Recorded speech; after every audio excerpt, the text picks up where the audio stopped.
गुजरात में सूरत में एक कैंडिडेट को निर्विरोध निर्वाचित घोषित करने जाने के बारे में है। सर, 2013 में जब सुप्रीम कोर्ट ने नोटा इंट्रोड्यूस करने का फैसला लिया था, तो एक लाइन मैं उसकी पढ़ देता हूं आपके लिए।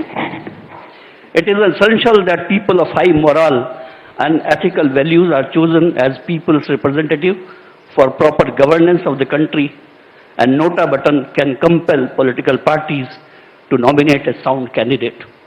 My question is, sir, by declaring a candidate unopposed, whether you have not violated the spirit and soul of the judgment of the Supreme Court, and if you agree with it, would you consider amending the process and declare that henceforth no candidate will be declared unopposed since nota is there?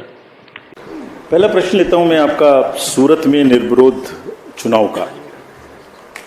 एक जगह में और इसी की प्रक्रिया चली, इंदौर में।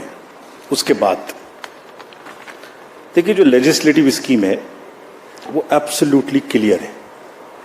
पहला तो अपफ्रंट अगर आप एक फंडामेंटल कॉन्सेप्चुअल आंसर चाहेंगे, जैसे आपने माननीय न्यायालय का आदेश पढ़ा, तो हमारी कोशिश और सोच यही है कि हर जगह में कंटेस्ट होना चाहिए। Number one, absolute no doubt about it.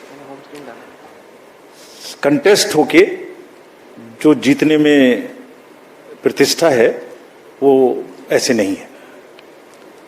लेकिन नॉमिनेशन होने के बाद विड्रॉल के डेट में अगर कैंडिडेट्स बाकी विड्रॉ करने का डिसीजन लेते हैं तो हम क्या कर सकते हैं? Let us see that.